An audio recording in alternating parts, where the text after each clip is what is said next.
Types के बारे में, और साथ ही हम ये भी पढ़ेंगे कि पाइथन में इनपुट और आउटपुट स्टेटमेंट कैसे लिखते हैं। तो स्टार्ट करते हैं आज का topic, mutable and immutable data types. अगर हम म्यूटेबल की बात करें तो म्यूटेबल डेटा टाइप्स वो डेटा टाइप्स है जिसमें वैल्यू चेंज हो जाती है। लेकिन अगर हम इम्यूटेबल डेटा टाइप की बात करें तो इम्यूटेबल डेटा टाइप ऐसा डेटा टाइप है जो एक बार क्रिएट करने के बाद उसकी वैल्यू चेंज नहीं हो सकती है। तो ये होता है म्यूटेबल और इम्यूटेबल डेटा टाइप में general difference. Python mutable data types are those whose value can be changed in place, whereas immutable data types are those that can never be changed their value in place. अब अगर बात करें mutable और immutable data type की, तो list दी गई है कि कौन सा डेटा टाइप पाइथन का म्यूटेबल है और कौन सा इम्यूटेबल है। म्यूटेबल डेटा टाइप की अगर हम बात करें तो लिस्ट एक म्यूटेबल डेटा टाइप है, डिक्शनरी भी म्यूटेबल डेटा टाइप है और सेट्स म्यूटेबल डेटा टाइप है। लिस्ट क्या होती है? ऐसा वैल्यू, ऐसा डेटा टाइप जिसमें हम स्क्वायर ब्रैकेट का यूज करते हैं और वैल्यू को कॉमा सेपरेटेड लिखते हैं। इस तरह से हम किसी लिस्ट को रिप्रेजेंट कर सकते हैं। अगर बात करें डिक्शनरी की, तो डिक्शनरी में क्या होता है, कोई भी डेटा जो की वैल्यू पेयर में रिप्रेजेंट किया जाता है और उसके लिए हम लोग करली ब्रेसेस का यूज करते हैं। डिक्शनरी के एलिमेंट को सेपरेट करने के लिए भी कॉमा यूज होता है, लेकिन की वैल्यू पेयर को सेपरेट करने के लिए कॉलन यूज करते हैं। सेट में क्या होता है, सेट भी लिस्ट की तरह ही होता है, लेकिन हम इसमें क्या करते हैं, करली ब्रेसेस का यूज करते हैं। तो ये कुछ म्यूटेबल डेटा टाइप्स हैं। म्यूटेबल डेटा टाइप का एग्जांपल है। अगर हम बात करें इम्यूटेबल डेटा टाइप की, तो इम्यूटेबल डेटा टाइप होता है इंटीजर, जिसमें हम बिना फ्रैक्शनल पार्ट के किसी भी नंबर को रिप्रेजेंट करते हैं। दूसरा है फ्लोटिंग पॉइंट नंबर, जो डेसिमल वाली वैल्यू होती है जिसमें पॉइंट के फॉर्म में रिप्रेजेंटेशन होता है। नेक्स्ट है बुलियंस। बुलियन एक ऐसा डेटा टाइप है जिसकी सिर्फ और सिर्फ दो वैल्यू होती है, आइदर ट्रू और फॉल्स। इसमें हम दो वैल्यू रिप्रेजेंट कर सकते हैं, ट्रू और फॉल्स को। नेक्स्ट डेटा टाइप है स्ट्रिंग। स्ट्रिंग एक ऐसा डेटा टाइप है जिसमें हम लोग कोई भी वैल्यू चेंज नहीं कर सकते एक बार क्रिएशन के बाद, और स्ट्रिंग बेसिकली होता है सीक्वेंस ऑफ कैरेक्टर। पाइथन में स्ट्रिंग को रिप्रेजेंट करने के लिए हम सिंगल या डबल कोटेशन मार्क का यूज करते हैं। वहीं अगर मल्टी लाइन स्ट्रिंग हो, यानी ऐसा स्ट्रिंग जिसको मल्टीपल लाइन में रिप्रेजेंट करना हो, तो उसके लिए हम ट्रिपल कोट्स का यूज करते हैं। ऐसे ही एक और डेटा टाइप है टपल। जिस तरह से लिस्ट को रिप्रेजेंट करते हैं, सेम उसी तरह से टपल भी रिप्रेजेंट किया जाता है। सिर्फ इसमें फर्क है कि लिस्ट में स्क्वायर ब्रैकेट यूज होता है और टपल में पैरेंथेसिस यूज होता है। लेकिन हम टपल की वैल्यू को आफ्टर क्रिएशन चेंज नहीं कर सकते हैं। तो इसमें म्यूटेबल डेटा टाइप जो है, म्यूटेबल डेटा टाइप की वैल्यू हम आफ्टर क्रिएशन चेंज कर सकते हैं। कोई पर्टिकुलर वैल्यू को इंडेक्स की हेल्प से एक्सेस करके उसमें नई वैल्यू असाइन कर सकते हैं। लेकिन इम्यूटेबल डेटा टाइप में क्या होता है कि हम लोग एक बार वैल्यू को अगर असाइन कर दें तो दोबारा चेंज नहीं कर सकते हैं। ये म्यूटेबल और इम्यूटेबल डेटा टाइप में फर्क होता है। कहीं कहीं पर इस तरह का भी क्वेश्चन आ जाता है कि म्यूटेबल और इम्यूटेबल डेटा टाइप लिस्ट के फॉर्म में दिया जाए और उसको हमें आइडेंटिफाई करना होता है या कैटेगराइज करना होता है कि कौन सा म्यूटेबल है और कौन सा इम्यूटेबल है।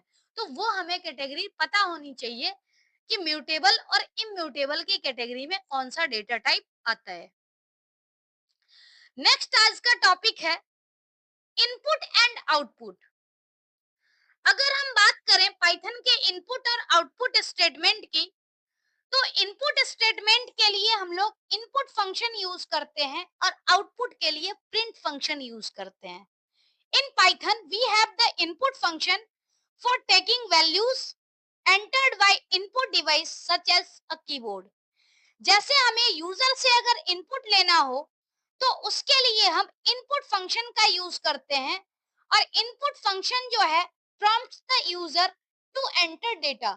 जब भी हम लोग इनपुट फंक्शन का यूज करते हैं, जैसे ही प्रोग्राम रन करेंगे तो यूजर से डेटा लेने के लिए प्रॉम्प्ट जनरेट करता है.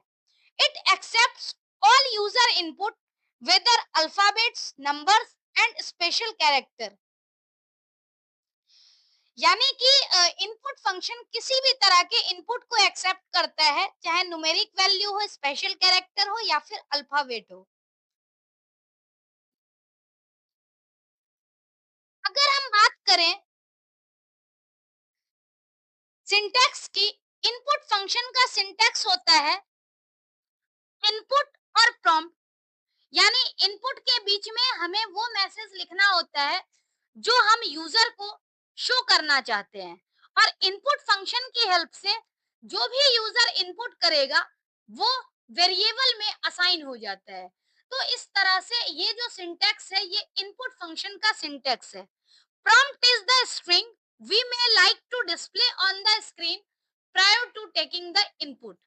यानी यूजर को हम जो स्क्रीन पर दिखाना चाहते हैं वो चीज हमें जनरली लिखना होता है और इसको हम सिंगल या डबल कोटेशन मार्क में रिप्रेजेंट कर सकते हैं, लेकिन ये हमारे लिए ऑप्शनल होता है.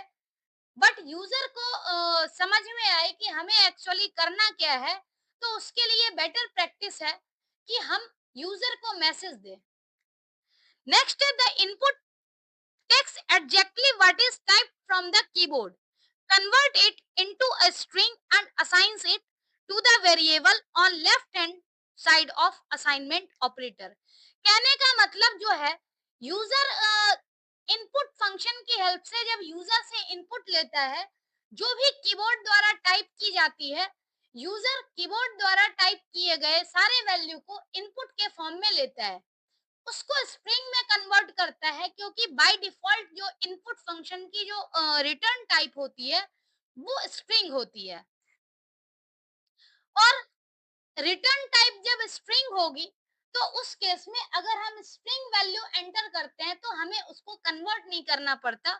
सिंपली यहाँ पर क्या है, यूजर से इनपुट लिया और उसको स्ट्रिंग में कन्वर्ट करता है, क्योंकि इनपुट फंक्शन का रिटर्न टाइप जो है वो स्ट्रिंग है. उसके बाद क्या है, वेरिएबल को असाइन कर दिया जाता है. ये वैल्यू जो लेफ्ट साइड में वेरिएबल है वो वैल्यू असाइन कर दी जाती है असाइनमेंट ऑपरेटर की हेल्प से. अगर हम एग्जांपल देखें तो एग्जांपल है f name equal to input enter your first name. यानी इस प्रॉम्प्ट से क्या होगा, यूजर के पास एक मैसेज जाएगा और यूजर फर्स्ट नेम एंटर करेगा. नेक्स्ट है age equal to input enter your age. मतलब दूसरा प्रॉम्प्ट यूजर के पास जा रहा है एंटर योर एज, और यूजर क्या करेगा, अपना एज इसमें एंटर करेगा. यानी कीबोर्ड से इसने टाइप किया, जो भी वैल्यू है वो एंटर हो गई. लेकिन क्या है, the variable f name gets the string Arnav as input. Similarly the variable age gets 19 as string. 19 string के फॉर्म में क्यों ले रहा है, क्योंकि हमें इसको क्या करना होता है, जब भी हम यूजर से इनपुट लेते हैं तो हमें इनपुट फंक्शन का यूज करके इसे कन्वर्ट करना पड़ता है. अदरवाइज बाय डिफॉल्ट इसका टाइप स्ट्रिंग होता है. We can change the data type of the string data accepted from the user to an appropriate numeric value. यानी अगर कोई इस तरह से न्यूमेरिक वैल्यू जो स्ट्रिंग में ट्रीट हो तो उसके लिए हमें अप्रोप्रिएट डेटा टाइप से इसे चेंज करना होता है टाइप कास्टिंग करके. For example the int function will convert the accepted string into integer. If the entered string is non numeric, error will be generated. इसका मतलब क्या है, कि फंक्शन इंट जो है वो स्ट्रिंग से इंटीजर में कन्वर्ट कर देगा। अगर दूसरे स्टेटमेंट को हम डायरेक्टली इस तरह से एज और इनपुट ना लिखें, इसको अगर हम कन्वर्ट करना चाहते हैं इंटीजर में, तो हमें इंट फंक्शन का यूज करना होता है।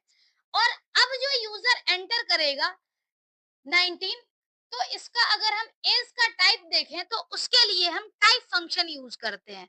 और टाइप वेरिएबल का नाम हमने लिखा, तो यहाँ पर क्या है, क्लास इंट शो कर रही है, मतलब अब इसका टाइप इंटीजर हो गया। लेकिन इसी केस में अगर हम न्यूमेरिक वैल्यू ना एंटर करें, तो इस केस में क्या होगा, नॉन न्यूमेरिक वैल्यू तो इंटीजर में कन्वर्ट नहीं हो सकता है, तो एरर जनरेट होगा इस केस में। ये तरीका था कि हम पाइथन में इनपुट स्टेटमेंट कैसे लिखते हैं। नेक्स्ट है, Python uses print function to output data to standard output device the screen. यानी यूजर को अगर हमें आउटपुट दिखाना हो, तो उसके लिए हम प्रिंट फंक्शन का यूज करते हैं। The function print evaluates the expression before displaying it on the screen. कभी ऐसा भी होता है कि सिंगल वेरिएबल हम ना लिखें, एक्सप्रेशन के फॉर्म में लिखें, तो उस टाइम में, उस केस में प्रिंट फंक्शन उसको इवेलुएट भी कर देता है, उसके बाद स्क्रीन पे रिजल्ट डिस्प्ले होता है। जैसे यहाँ पर तो लिखा हुआ है प्रिंट वैल्यू, तो जो भी वैल्यू होगी वो प्रिंट हो जाएगी। दूसरा एग्जांपल यहाँ पर दिया हुआ है सिंटैक्स यानी प्रिंट वैल्यू।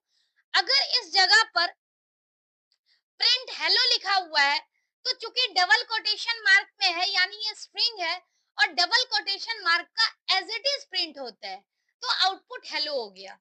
अगर इसी जगह पर हम इस तरह से लिख दें प्रिंट ए, इसका मतलब क्या है कि ए जो है वो वेरिएबल है, और प्रोग्राम में कहीं ए नाम का वेरिएबल होगा जिसकी कुछ वैल्यू होगी, तो प्रिंट स्टेटमेंट ए लिखने से यहाँ पर क्या होगा, ए की वैल्यू प्रिंट हो जाएगी। अगर इसी कंडीशन में इस तरह का अगर लिखा हुआ रहे, प्रिंट जैसे ए नहीं है, यहाँ पर 3+5 हमने लिख दिया, तो इस केस में क्या है, पहले 3+5 को इवेलुएट करेगा, उसके बाद इसका आउटपुट आएगा 8। तो इस तरह से प्रिंट स्टेटमेंट काम करता है। तो आज की वीडियो में मेनली हमने देखा कि डेटा टाइप्स क्या क्या होते हैं पाइथन में, म्यूटेबल और इम्यूटेबल डेटा टाइप कौन कौन सा होता है, उसकी हमने डिटेल देखी। उसके साथ साथ हमने देखे कि इनपुट और आउटपुट फंक्शन क्या होते हैं। पाइथन में हम लोग जब प्रोग्रामिंग लिखते हैं, तो कैसे इनपुट और आउटपुट स्टेटमेंट लिखते हैं, इसके बारे में हमने डिटेल में देखा। तो आज के लिए इतना ही। नेक्स्ट वीडियो में हम पढ़ेंगे कंट्रोल स्टेटमेंट के बारे में, देखेंगे कि कौन कौन सा कंट्रोल स्टेटमेंट होता है और किस तरह से ये कंट्रोल स्टेटमेंट वर्क करता है। तो आज के लिए इतना ही। Thank you so much.